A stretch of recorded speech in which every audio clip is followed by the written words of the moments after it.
Bienvenidos a una nueva emisión de este ciclo de entrevistas denominado Opiniones en el CIDAD, ciclo de entrevistas para Misiones Opina. Hoy sí mi amigo Luis Hulz, el director de este sitio web, pero con invitados, como siempre.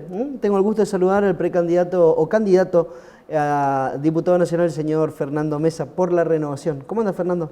Bueno, bien. Buenas noches, gracias por la invitación. Y bueno, un saludo a Luis, que no sé por dónde andará, pero bueno, un saludo. Viste que a veces suele pasar, ¿no? Que uno se retrasa, pero bueno, le mandamos un fuerte abrazo. Pasan las mejores familias. Pasan las mejores familias, tal cual. Fernando, bueno, vos llegaste tranquilo, pero me imagino que andás como en una dinámica de campaña totalmente distinta. Distinta a lo que venía transitando en los últimos años, ¿no?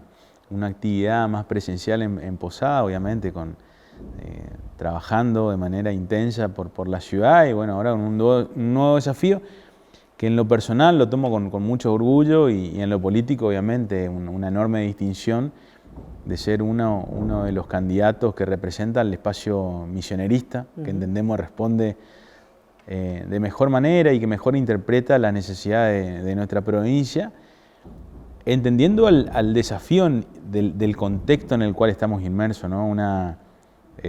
Recién vengo a una reunión y le decía otra vez una mirada que no atiende las necesidades de las provincias o el norte argentino. La semana pasada nos enterábamos que quedamos fuera de la hidrovía, ya anteriormente habíamos quedado fuera del gasoducto, de la autovía.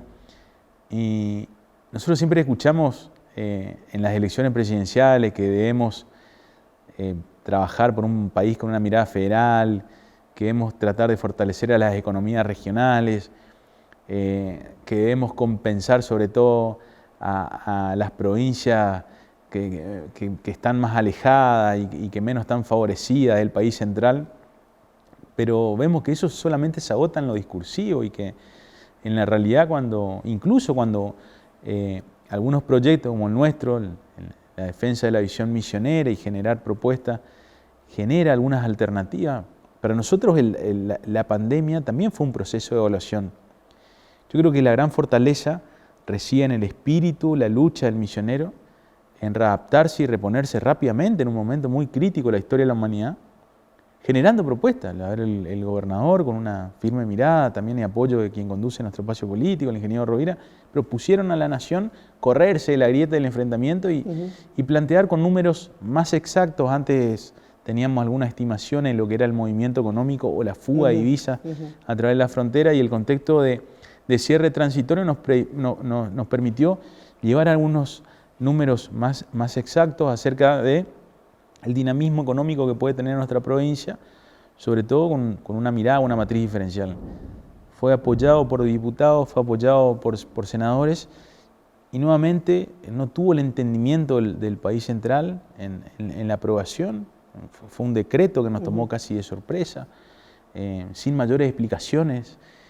Y eso yo creo que afecta sobre todo en el anhelo que uno tiene de ser tenido en cuenta de la visión del país federal que queremos todos, ¿no? Claro. Y esto no es ni un reproche, ni nada por el estilo, ni una crítica al gobierno, sino yo creo que la verdad que hay que sincerar las políticas, hay que sincerar la mirada. Estamos en un tiempo en donde la Argentina debe dar un paso, y te digo que no es ni una crítica ni un reproche a este gobierno. El anterior tuvo en sus manos también la posibilidad de reglamentar un artículo, una ley que es ley, que es la ley de PYME, que favorece a la erradicación de industrias, de empresas en municipios de frontera.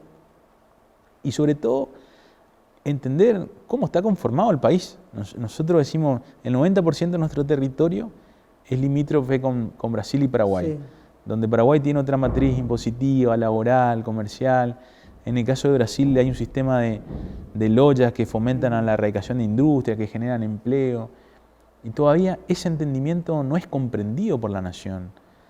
Y la renovación no se queda ahí, se redesafía, se reinventa. La propuesta de una creación en plena pandemia de un Ministerio del Cambio Climático que tuvo incluso hasta el reconocimiento del Papa Francisco, para empezar a pensar en nuevos comportamientos ciudadanos que colaboren con el medio ambiente. A ver, Yo estoy camisa remangada, vos estás camisa de mangas cortas, pero estamos atravesando un invierno-otoño en donde se empieza a notar el cambio climático. Y bueno, y los gobiernos, quienes están al frente de las decisiones políticas, deben empezar a trabajar. Hace una semana recibíamos un informe de Naciones Unidas en donde emitía una conclusión casi alarmante para la humanidad, que si no generamos un cambio de hábito, cambio de consumo más amigable con el medio ambiente, cambio de comportamiento, sobre todo de carácter colaborativo con la naturaleza, las consecuencias van a ser drásticas. Fernando, no solamente en quema, en seca, falta de agua, alimentos. Y el principal responsable es el ser humano. Por eso las políticas públicas deben empezar a atender esa agenda. Vos sabés que tengo varias por ahí cuestiones para observar y escuchar tu opinión, por ahí reflexionar más sobre el panorama de lo que es el concepto del misionerismo, que creo que tiene mucho que ver con todo lo que dijiste posteriormente, ¿no? Pero, ¿cómo lo definirías ideológicamente al misionerismo? Más allá de que sea esto de defender a los intereses de los misioneros. Ser dueño de nuestro propio destino. Creo que es el mejor concepto y me embandero y pensar que somos dueños de nuestra historia, de nuestras raíces, de nuestra cultura. Ser dueño de un movimiento que crece, se fortalece, toma cuerpo, que es acompañado por el misionero, las misioneras. Yo siempre digo que la política es una herramienta de transformación universal, pero hay que hacerla con libertad. Y nuestra libertad nosotros decidimos llamarla misionerismo. Correrse de la grieta, correrse del enfrentamiento, correrse de los egoísmos. Por eso yo digo que estamos ante una oportunidad única y ese es el mensaje que salimos a transmitir a los vecinos, a la vecina, al productor, al empresario, al comerciante, al constructor, de decir, este es el espacio que representa los intereses genuinos de Misiones. Y queremos que el Congreso entienda de que también la política debe dar un paso. Nosotros por ahí vemos muchos actores, y no quiero entrar en detalle porque sería fogonear la grieta. No, estamos hablando de un trazo de la historia también, ¿no? Cuando hablas de la dirigencia y de todo esto, pasado en distintas etapas de nuestra historia. Pero yo digo, el Congreso de la Nación muchas veces debate una agenda que a nosotros no nos impacta de manera directa, el enfrentamiento. Yo no creo que la Argentina que nos merecemos y la que queremos trabajar pueda construirse desde el enfrentamiento. Cuando todavía hay debate de fondo que la Argentina no se anima, o la política nacional no se anima a debatir. ¿Qué nos pasa con nuestra inflación? ¿Qué pasa con los niveles de pobreza en un país tan rico como el nuestro? ¿Qué pasa con el empleo joven? ¿Qué pasa con la educación? Son todas cuestiones que Misiones muchas veces la trabaja casi en soledad. Claro. Empezar a pensar un concepto de un Silicon Misiones, que es un ecosistema del conocimiento, es adentrarse a consolidar en el presente un desafío del futuro, y no el futuro lejano, un futuro del mañana, mañana pasado. A ver, sí, que quedó muy en evidencia en la pandemia, sobre todo, Fernando, porque... Quedó en evidencia. Yo voy a contar algo, y esto fue una conversación con el gobernador, y me atrevo a contarlo ahora porque ya lo conté frente a él hace unos días en una reunión, que cuando el año pasado se barajaba la posibilidad de la suspensión de la presencialidad educativa, yo le llamé al gobernador y en una charla le digo, Oscar, ¿qué vamos a hacer con la escuela? Porque era algo que nos preocupaba, nos estábamos enfrentando, veíamos lo que le pasaba a las grandes potencias, una pandemia que golpeaba a Francia, Italia, Alemania, Inglaterra, Estados Unidos, donde franjas poblacionales se dieron diezmadas. Y nosotros todavía no terminamos de mencionar. Y Oscar me contesta de que por su profesión de médico, pero sobre todo por su responsabilidad política y el sentido común, iba a tomar la decisión de la suspensión de la presencialidad para adentrarnos en la virtualidad. Misiones ya venía trabajando en una plataforma educativa hace un tiempo, le tomó mejor parado, pero sobre todo la respuesta de Oscar fue: tenemos que desde la política tomar decisiones con una mirada más humana, donde yo, en mi profesión de médico, si un niño cae en mi guardia y donde la medicina no tenga más nada para hacer, para poder salvarle la vida, yo me puedo enfrentar al padre y decirle, hice todo lo que pude. Pero la política no se puede permitir que un niño o una niña misionera fallezca en un aula. Y eso obviamente que trajo una consecuencia nacional. La provincia se adelantó, fuimos la primera provincia. Después fue replicado, yo creo que con buen acierto, de manera temporal, y había que ir midiendo cómo se comportaba la curva de contagio. Pero Misiones se siguió desafiando, a ver, el uso obligatorio del barbijo, con penalidades para quienes no las incumplían, el pasaporte sanitario. Vos ingresabas a la provincia, COVID negativo, podías pasar, COVID positivo, tenías que aislarte. Y fueron todas decisiones que muchas veces lo tomó la renovación, el gobernador, vicegobernador, los intendentes de las ciudades, con el afán de adentrarse en un terreno desconocido, porque era algo que no lo teníamos pensado, nunca antes nos había pasado, pero que sobre todas las cosas, la responsabilidad política y sobre todo la comprensión del comportamiento social nos permitió transitar, porque estamos transitando de mejor manera una pandemia que ha causado estragos.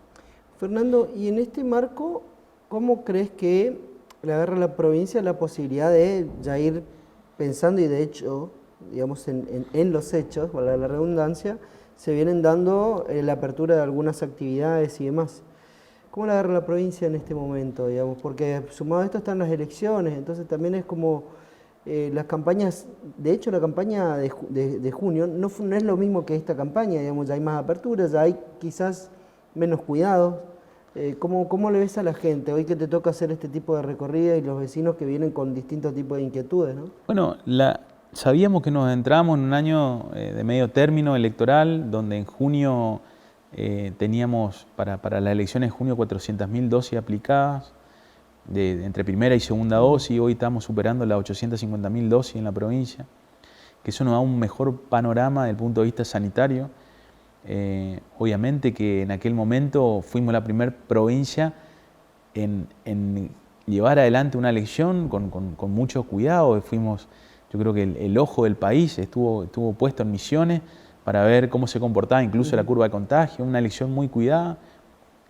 Misiones se venía preparando no solamente en el terreno de la salud, con la vacunación a los agentes sanitarios, a la fuerza de seguridad, a los docentes.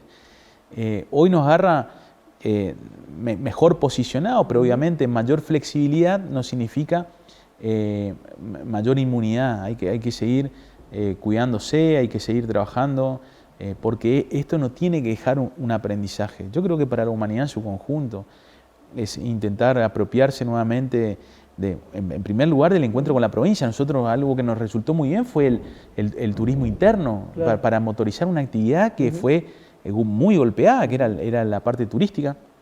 Obviamente que hay algunos municipios que tienen características particulares, sobre todo Puerto Iguazú, que de pasar a tener 20 vuelos diarios pasó a no tener ninguno en un estadio previo a la pandemia, en condiciones normales, en condición de turismo de alta recepción, tenía 35 vuelos diarios y eso impactó sobre todo en la franja hotelera, gastronómica, turística, y donde la semana pasada pude acompañar al ministro de Turismo a la presentación de lo que era el protocolo nacional para la reapertura de ese paso fronterizo, obviamente con mucho cuidado. Fue un pedido también del gobernador al presidente en la visita a Puerto Iguazú, y donde nos vamos nutriendo de las distintas realidades y pedidos de los municipios. Hay agendas que son y se deben discutir en el Congreso, a ver cómo todavía podemos compensar una redistribución inequitativa de la coparticipación. Somos la 8ª economía del país y nos coparticipan en el orden número 18º, y que eso es un golpe al sostenimiento de la obra pública. Hoy tuve una charla con empresarios también de la construcción y hablábamos un poco de esto, ¿no? Que muchas veces Misiones sostiene algunas líneas políticas o definiciones políticas, la habitacional, la obra pública, los caminos, los hospitales, y te puedo nombrar varios, y muchas veces la contraprestación la hace la provincia de Misiones, la hacemos todos los misioneros.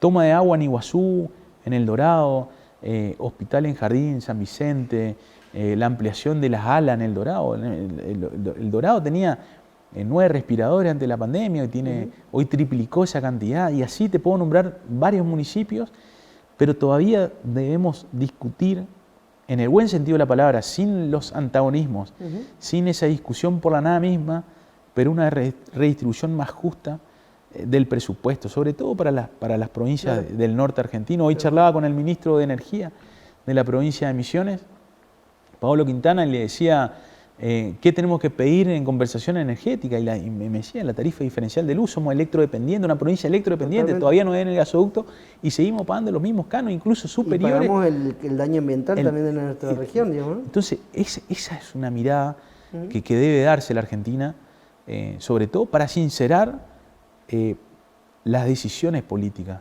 porque yo entiendo que puede haber otro país que piense en compensar ese saldo o ir achicando inequidades y no solamente buscar resultados electorales. Y eso es algo que lo debe debatir el Congreso. En ese marco, y a tan pocos días de las elecciones, ¿de qué le sirve la renovación unas pasos siendo que no compite internamente? Nos sirve para consolidar la idea y el espacio y el movimiento. Nosotros entendemos que nuestra mayor fortaleza reside en nosotros mismos. Adoptamos una metodología de unicidad de criterio, consolidando. Entendemos que hay momentos en los cuales no podemos transferir a la ciudadanía lo que la política debe resolver. En definitiva, el vecino quiere que se le resuelvan los problemas, no que la política trasladar los problemas al vecino y que ellos nos devuelvan. Entonces, la idea es ahorrar un camino, mostrar un proyecto que se comporta, trabaja, anhela y discute, pero con unicidad de criterio, que es una fortaleza que ha mostrado la renovación. Hay otras fuerzas políticas que en un momento hablan de unidad, hablan de consenso, otro momento se ve que no llegan a ese acuerdo, pero otra vez la política no poniéndose de acuerdo. Son conceptos, ideas que yo creo que la debemos mejorar, sobre todo si buscamos una mirada de atender de manera real las necesidades que nos van marcando la ciudadanía, y donde la renovación muestra una carta, están establecidas de manera electoral, hay que superar las pasos, que lo vamos a hacer, y obviamente afianzar el trabajo y redoblar el esfuerzo de cara a las elecciones de noviembre. La última, Fernando, da la sensación de que, mirando esta primera encuesta para ustedes, digamos, donde no hay muchas definiciones, también puede haber un volantazo en términos de que si la gente o si la ciudadanía misionera optó por alguna de las dos fuerzas políticas ponderantes a nivel nacional, digo, y van a estar pendientes de eso, digamos. Bueno, porque si no resulta esto, digamos, en el marco más conceptual del misionerismo o de la defensa de los misioneros, digo, y bueno, si la gente está comprando otra cosa. Primero los resultados se acatan. Yo creo que lo podemos trabajar, pero primero hay que ser muy respetuoso a la voz popular, siempre lo ha hecho en nuestro espacio. Obviamente entendemos que podemos afianzar el trabajo de acuerdo a lo que nos marque la ciudadanía, pero que entendemos sobre todo no caer en esos otros dos espacios que hoy marcan mucha diferencia. Nosotros queremos achicar diferencias, agigantar coincidencias y sobre todo un Congreso que atienda, respete la mirada, respete la autonomía de las provincias y sobre todo sea más colaborativo, no solamente en la atención, sino en la redistribución.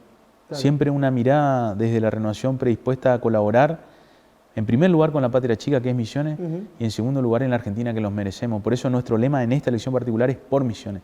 Somos diputados por Misiones ante la nación y ¿quién no quiere que a la Argentina le vaya bien? Todos queremos que a la Argentina le vaya bien. Todos queremos una Argentina fuerte, que camine, que pueda superar rápidamente el enfrentamiento, el engrietamiento y que tenga un futuro próspero. Pero para eso se deben respetar a las provincias. La Argentina que se viene de la mano de la política también debe dar un paso de entender de que nos merecemos un futuro mejor todos. Fernando, muchas gracias por venir. Ha sido un gustazo tenerte acá y bueno, ya queda poco tiempo para las elecciones y esperemos que sea en paz sobre todo. Va a ser en paz, va a ser en paz. Gracias por la invitación. Gracias a vos. Bueno, nosotros nos despedimos de este ciclo de entrevistas denominado Opiniones en Necesidades. Muchas gracias a su director de este hermoso lugar y centro cultural, al señor Alejandro Negro Gutiérrez, a Elian Guerín, a Valentín Romero, a los muchachos que están desde el área técnica también desde muy temprano trabajando por esta puesta de luz y todo el armado de este hermoso escenario. Canal 4 Posadas, gracias por retransmitir esta entrevista y nos volvemos a encontrar la semana que viene.